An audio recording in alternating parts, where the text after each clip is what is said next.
Space है, metal space, जिसमें अच्छी खासी तेजी देखने को मिल रही है। 1% के करीब इंडेक्स चढ़कर कारोबार कर रहा है और दरअसल जिंक और कॉपर आप देखें तो 3 महीने की ऊंचाई पर है।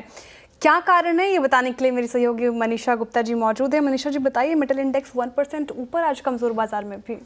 वेल एब्सोल्युटली, यहाँ पर fundamentals on the stronger side हैं। जून के महीने में हमने अच्छे खासे गेंस के साथ वो महीना बंद होते हुए देखा है और जुलाई की शुरुआत यहाँ पर हमने बढ़त के साथ आते हुए देखी है।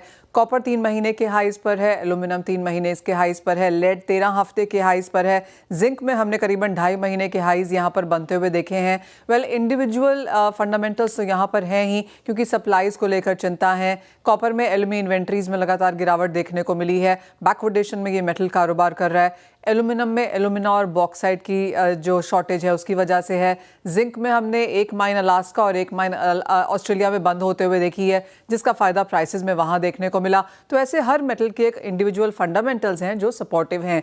इसके अलावा डॉलर इंडेक्स 3.5 साल के लोज पर कारोबार कर रहा है, वहां से हमने सपोर्ट आता हुआ देखा। और सिर्फ नॉन फेरस मेटल नहीं, अगर आप फेरस मेटल जैसे कि स्टील और आयरन ओर देखें तो सपोर्ट यहां पर भी है।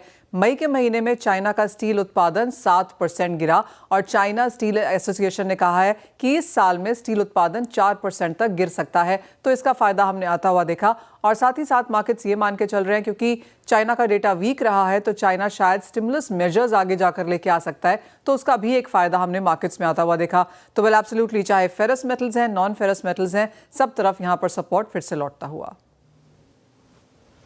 ओके, तो ये कारण रहे। शुक्रिया मनीषा जी तमाम जानकारी के लिए।